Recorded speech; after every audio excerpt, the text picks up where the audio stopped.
है कि आज के बहुत सारे बाप अपनी बीवी को और बच्चों को छोड़कर ऐश मौज के अंदर दूसरी जगह जिंदगी गुजार कर उनको लावारिस छोड़ देते हैं और ये कहते हुए दिखाई देते हैं अपनी जिंदगी हमारी मर्जी, हम जो चाहें जिस तरीके से करें।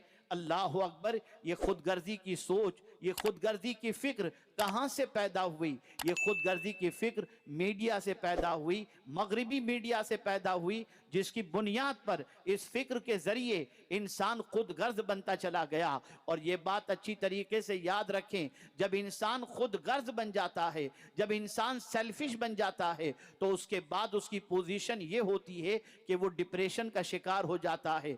याद रखिएगा, इंसान जब दूसरे का भला चाहता है तो वो डिप्रेशन से बाहर आ जाता है। इंसान जब दूसरों की भलाई चाहता है वो डिप्रेशन से बाहर आ जाता है। इंसान जब दूसरों के लिए खैरखाही का जज्बा रखता है वो डिप्रेशन से बाहर आ जाता है। इंसान जब लोगों के साथ मेल मिलाप रखता है वो डिप्रेशन से बाहर आ जाता है। लेकिन मगरिबी दुनिया का हाल ये है कि सबसे ज्यादा अगर डिप्रेशन का शिकार कहीं आपको कोई दिखाई देगा तो ये मगरिबी मुल्कों में लोग आपको दिखाई देंगे। एक बाप से मुलाकात करने के लिए बेटे को 10-10 साल लग जाते हैं, 5-5 साल तक एक ही मुल्क में रहते हुए बाप बेटे से नहीं मिल पाता, बेटा बाप से नहीं मिल पाता।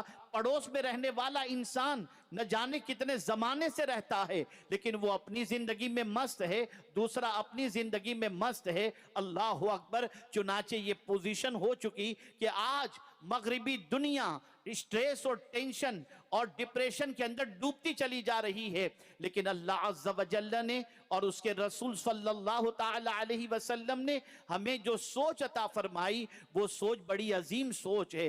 हुस्ने इत्तफाक कि उस सोच की तरफ कुछ मुसलमान रागिब भी हैं और अब उस सोच की तरफ मगरिबी दुनिया भी जाना चाहती है, लेकिन उसका कल्चर कुछ अलग टाइप का है, उसकी पॉलिसी कुछ अलग टाइप की है, जिसके हवाले से कुछ छोटा सा इशारा मैंने कल अपनी गुफ्तगू में खवातीन के इज्तिमा में दिया था। लेकिन आज मैं आपको बताना चाहता हूं, फिक्र पहले बदलती है। आप अपनी फिक्र का जायजा लीजिए, अपनी सोच का जायजा लीजिए, अपनी अक्ल का इस्तेमाल कीजिए और गौर कीजिए कहीं आपकी फिक्र बदल तो नहीं गई, कहीं आपकी सोच बदल तो नहीं गई। अगर आप ये कहें कि नहीं हमारी सोच नहीं बदली, तो मैं आपसे पूछना चाहता हूं, क्या ये बात अपनी जगह मुसल्लम नहीं है कि आज का मुसलमान ये कहता है मौलाना इस्लाम पर अमल करना बड़ा डिफिकल्ट हो चुका है, लेकिन जब बात कही जाए नबी के तरीके पर अमल करने की, कुरान और अहादीस पर अमल करने की, तो शर्माता है। मैं उसको एक छोटी सी मिसाल के जरिए आपको समझाऊं और आपके जमीर को झिंझोड़ने की कोशिश करूं, शायद के बात आपकी समझ में आ जाए। अगर किसी मिलियनर की महफिल में आप चले गए और आपको प्यास लगी है, सब बड़े बड़े सरमाएदार वहां पर मौजूद हैं, हुक्मरान तबके के लोग भी मौजूद हैं, उसमें आपको पानी पीना है, फौरन आपका ज़मीर अंदर से कहेगा अगर बैठकर नबी की सुन्नत के मुताबिक पानी पीऊंगा तो लोग मुझे बैकवर्ड समझेंगे। और उस मौके पर इस सोच की बुनियाद पर इंसान नबी के तरीके को छोड़कर उस तरीके को फॉलो करता है जो तरीका नबी की सुन्नत के खिलाफ है। यह जज्बा नहीं पैदा हो गया, यह सोच नहीं बन गई।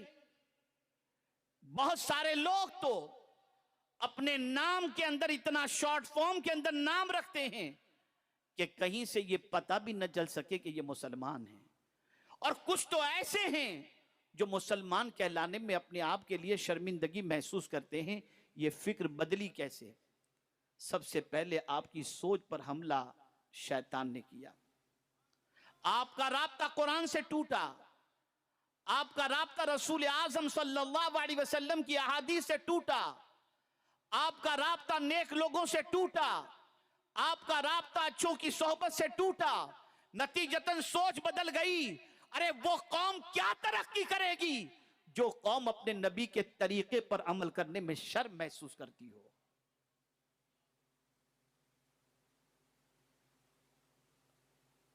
आज अगर मैं ये कहूं कि पानी बैठकर पीने के ये फवाइद हैं, रसूल रहमत सल्लल्लाहु अलैहि वसल्लम ने यह इरशाद फरमाया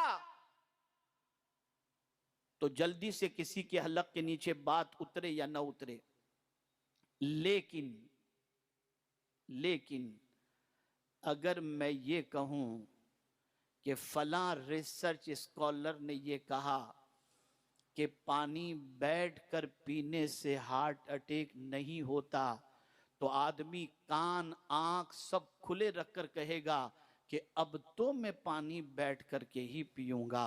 कितने ताज्जुब की बात है कि तुम्हें साइंस और रिसर्च स्कॉलर के ऊपर तो भरोसा है, मदीने के ताजदार पर तुम्हें भरोसा नहीं।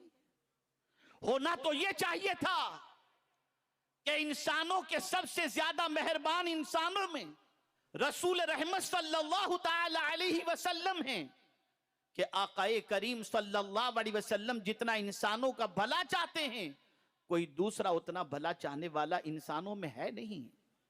हमारा ईमान और हमारी जिंदगी तो ये होनी चाहिए, हुजूर ने कह दिया, बस हुजूर के फरमान पर लब्बैक कहते हैं। हुजूर हमारे फायदे के अलावा कुछ दूसरा सोचते ही नहीं है।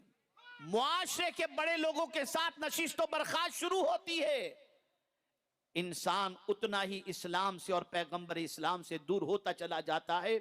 इसलिए कि जहां से सोच बनती है वहां सारी सोच की जगहों पर गैरों ने कब्जा कर रखा है, और उन लोगों ने जहन साजी के लिए हर ऐसे ओहदे पर और हर ऐसे मकाम पर उन्होंने कंट्रोल कर रखा है कि जहां कोई पढ़ा लिखा पहुंचे फौरन उसकी सोच को तब्दील कर दिया जाए।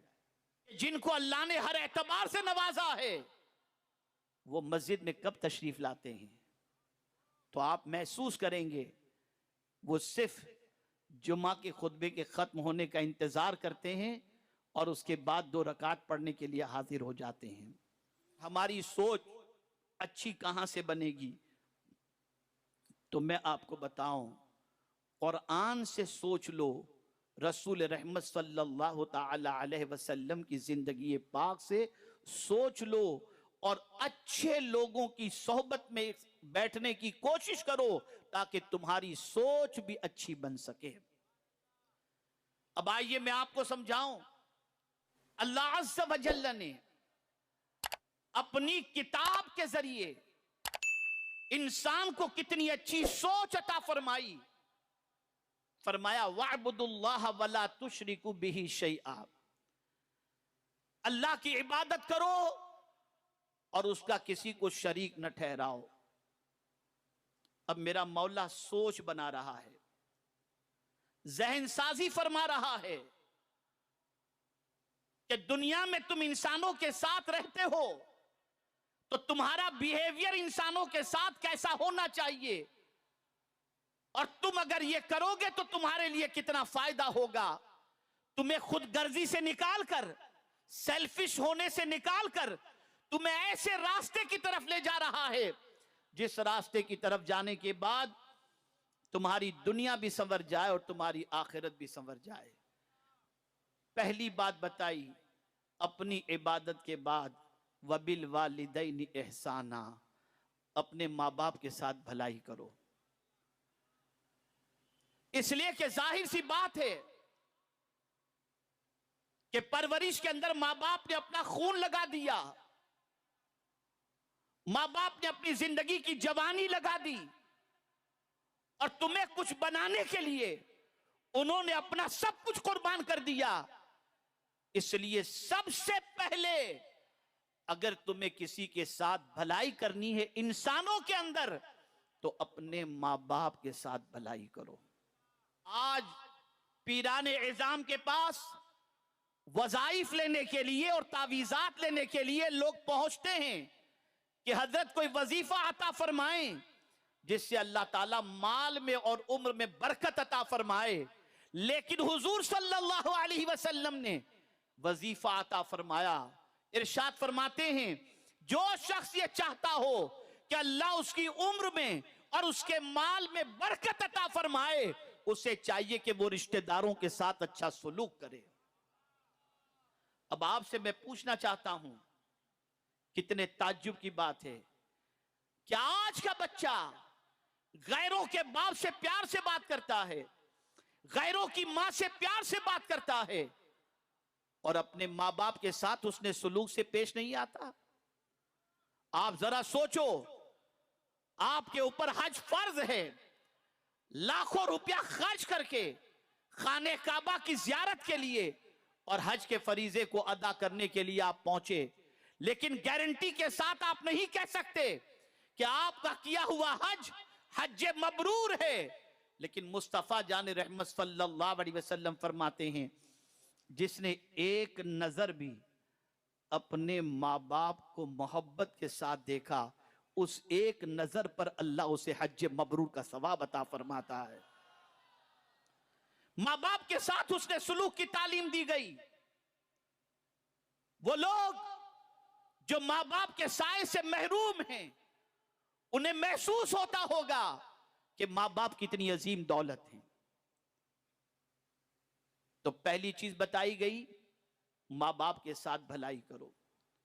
उसके बाद वबिदिल कुर्बा, रिश्तेदारों के साथ भलाई करो। आप अंदाजा लगाएं, मां बाप के बाद रिश्तेदारों के साथ सुलूक, इसका फायदा क्या है? आप अगर उनके साथ भलाई करोगे तो डबल अजर अल्लाह आपको अता करेगा, एक भलाई करने का और एक रिश्तेदारी का हक अदा करने का। और ये बात जहन के अंदर महफूज कर लें, अल्लाह के रसूल सल्लल्लाहु अलैहि वसल्लम ने इरशाद फरमाया, जो रिश्ते काटता है अल्लाह उसकी दुआ को कबूल नहीं फरमाता। ये हुजूर का इरशाद गिरामी है। तो रिश्तेदारों के साथ अच्छा सलूक करो। उसके बाद फरमाया वल यतामा, और यतीमों के साथ अच्छा सलूक करो। वल मसाकीन, और मिस्कीनों के साथ अच्छा सलूक करो। वल जारि जिल कुर्बा, और करीब के पड़ोसियों के साथ अच्छा सलूक करो। वल जारिल जुनूब व साहिब बिल जंब। अब यहां मैं तवज्जो चाहूंगा, आप अंदाजा लगाएं, स्टेप देखें, दर्जाबंदी देखें। मां बाप, रिश्तेदार, यतीम, मिस्कीन, परेशान हाल, और उसके बाद पड़ोसी के बारे में फरमाया कि जो करीबी पड़ोसी हैं उसके साथ। और उसके बाद रसूल कुरान मुकद्दस में अल्लाह अज़्ज़ व जल्ल ने इरशाद फरमाया, करीब के पड़ोसी से भी अच्छा सुलूक करो, और वल जारि दिल जम, और दूर के हमसायों से भी अच्छा सुलूक करो। इसकी तफसीर में मुफस्सिरीन फरमाते हैं, इससे मुराद अगर कोई पड़ोसी तुम्हारा रिश्तेदार नहीं है, मुसलमान नहीं है, अजनबी है, गैर मुस्लिम भी है, कुरान कहता है उसके साथ भी तुम अच्छा सुलूक करो। ये कुरान की तालीम है।